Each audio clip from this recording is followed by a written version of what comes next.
Hello, welcome into another mock update for Brickslopes 2025.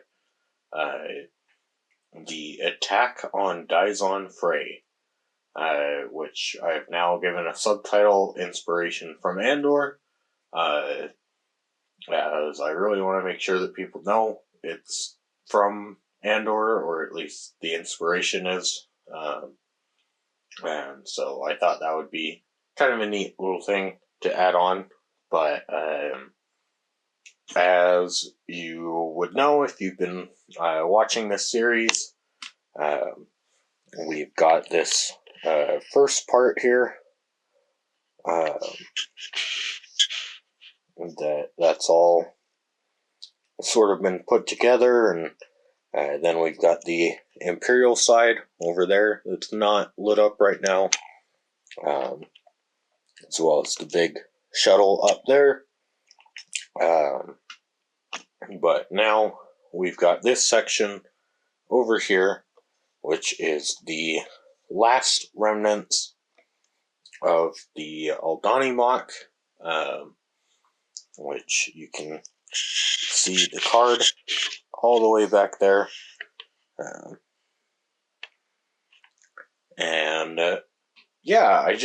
I kind of wanted to start here because it feels kind of odd. Obviously, there's not much left of the Aldani MOC. I've still got the eye built, and it's just sort of in a case somewhere. And I've got the Rono trawler on top of the Imperial section, and I plan on keeping that little stone pyre Nasima Brani, the remnants of the ancient temple. Plan on keeping that section, and I'll probably be able to keep most of the hills intact, just because of the way that I built them. It'd be kind of nice to be able to just mostly transfer those hills onto a different MOC if I ever need a MOC with a big hill again, because I do really quite like that design. But yeah, it's this will be cleared out to make the temple for the Dizon Frey, starting with the crystal cave on the lower level there. But I just basically wanted to kind of film a final goodbye, a final send-off to the Eye of Aldani MOC.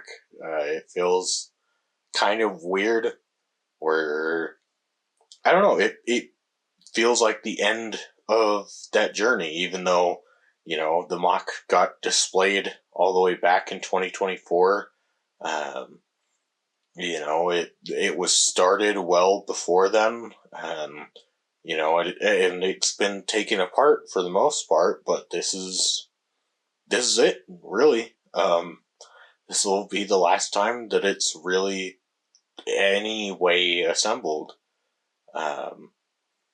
So yeah, I guess goodbye, Aldani. Hello, Dizon Frey. Okay, so as you can see, it's quite dark right now. I tried to basically start the crystal cave, and I thought that the way I was doing it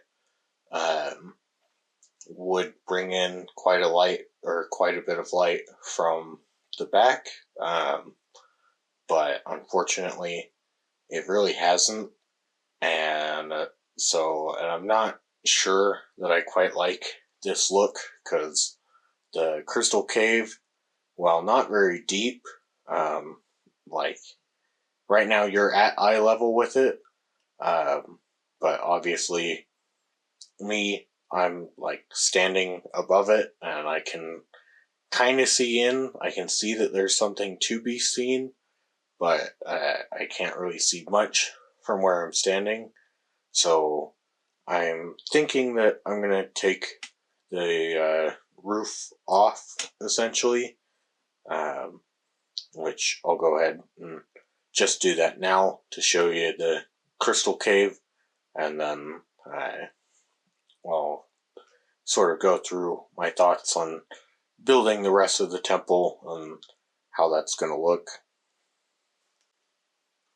So this gives you a better look at the full crystal cave, and so you can see a lot of kind of details in there. I chose to go with purple as the ground, as I figured that would be kind of a neat way of showing how the crystals are kind of illuminating the ground. And then I actually want to take this up to a higher angle real quick. Okay, so now you're kind of seeing what I have been seeing, and kind of more of what I want to see. Now, obviously, I know that not all of this can be shown with like how far back it goes and like how I want to build the temple, but I am thinking that I can use these sort of like gate pieces, and I'm gonna try and make a like broken away section of the floor in the temple to kind of give more room to show off the crystal cave. I kind of like my sand purple door that I made in the back. I actually think that just using those couple sand purple pieces, that looks pretty good. I really like the look of the Dyson Frey miner there. I just think that's a fun design. I was able to use some trans neon green down here for like a puddle or something that you got some plants growing around.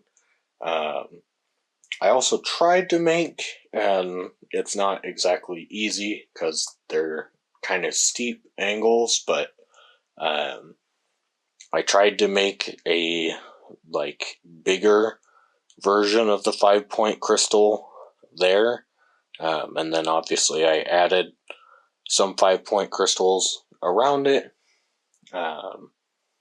and then we've also got a lot of these glow-in-the-dark elements, which I do want to, because I have found that in the dark that actually does, like, if I shine a UV light on them, they actually really do illuminate that area quite well. So, even though I want it to be a bit more opened up, I do think that I'm going to put a bunch of those on the ceiling so that it'll just kind of have a lot of coverage in there. And then I am also thinking that I might just get a like string of lights, one of the like battery box ones, and put it behind here, because all of these walls are just those transparent purple glitter pieces, and there's nothing else behind them. So if I put a light back there, it should be a little diffused, but it should shine through. And we're back. So, let's see. I've already seen that. The attack on Dyson Frey, inspiration from Andor. But let's go ahead and look at the mostly complete Dyson Frey temple. Essentially, you can see goes all the way up to there, and I haven't done the sky background yet. That's the next stage, is doing that and the final detailing around it all. You can see here at the ground level.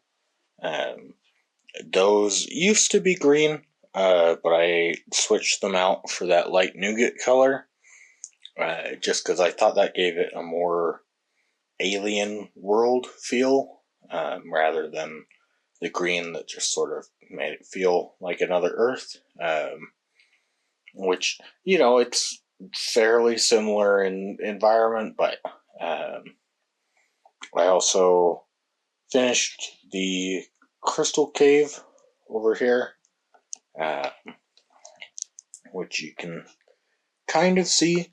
You can see a lot better than before, as I was able to use those gate pieces to essentially kind of make the rods that would hold up the ceiling, as it's been kind of collapsed in there, and you've got some like rubble falling in.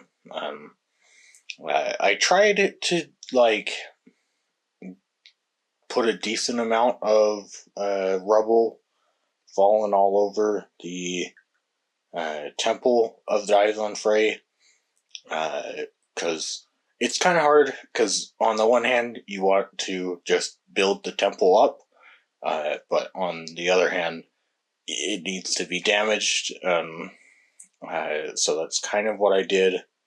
And I suppose you can see this big staircase, and inside there we've got the Dyson Frey king, and he's got I wonder if there's a good real angle to show you that at. Yeah, there's not too much of a good angle to see it at least that I can get to with the camera right now. You can see it fairly well in person, but he's got his dog in there, as well as a queen on either side.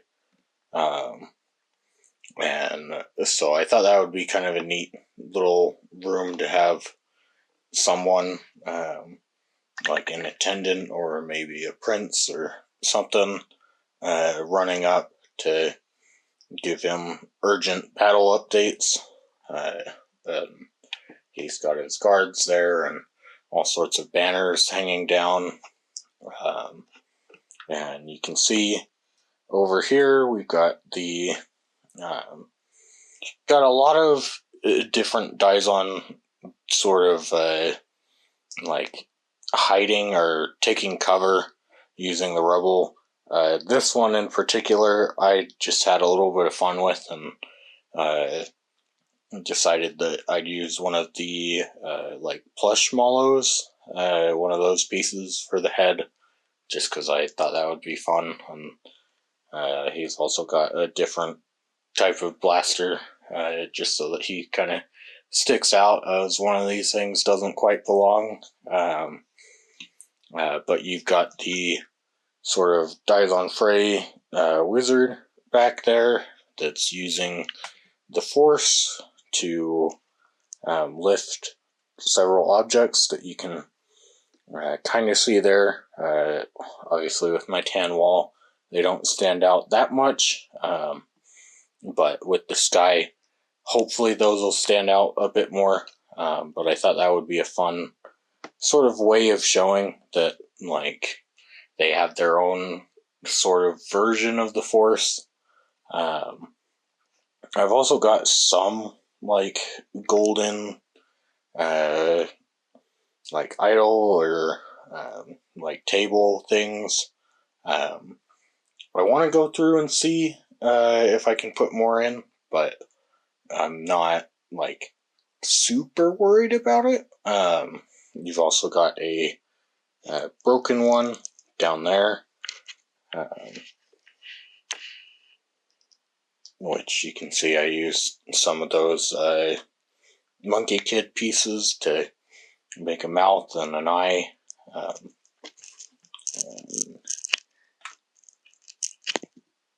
Yeah, there's a good view of that. But you can also see I made one of those, I'm not sure exactly what they're called, but where they've got like the ball that's in the fountain there that like rotates, and so it's got sort of a map of what their moon looks like that they live on, so they can sort of push that around. And I use some of I think they're Minecraft terracotta tiles that I used to kind of create a pattern there, and then I had some left over, so I made a couple of like pictures or whatever, just sort of fun things to put up around the temple. And you can see at the very top of the temple there, we've got this sort of like shrine or altar, just something of like religious significance for the Daizon Frey. And so I thought that would be kind of neat. I suppose the only other real feature of this Daizonite temple to kind of go over is the backside, essentially, where, yeah, okay, that's a good view. You can see it's kind of plain. I tried to add these like vines, which those I think I'm going to add either the like red thorn piece or the gold vine piece into there. I also have a lot more of these transparent green leaf pieces, but I don't know. I kind of think they clash a little bit with the big trans neon green windows, so I might not use that many of those dark trans green leaves. But you can see all the way back there we've got a Daizonite guard, or a Daizonite, that's sort of sleeping on the job, just sort of taking it easy. I thought that would be a fun little detail. I did add, going back to the crystal cave over here, so I did add a light behind there, which you can kind of see alternating a bit. However, it's not that bright, and I kind of wonder if that's just the case of it's not closed off in the back, and so I wonder if it's just that the light's getting out that way. So if I closed it off in the back, if that would be much brighter. I'm not entirely sure on that one, but I don't think it's too bothersome, because like it's hard on camera, but if I lean down like in person and look in there, I can see pretty much everything that's going on in there, and so that's not too much of a problem for me.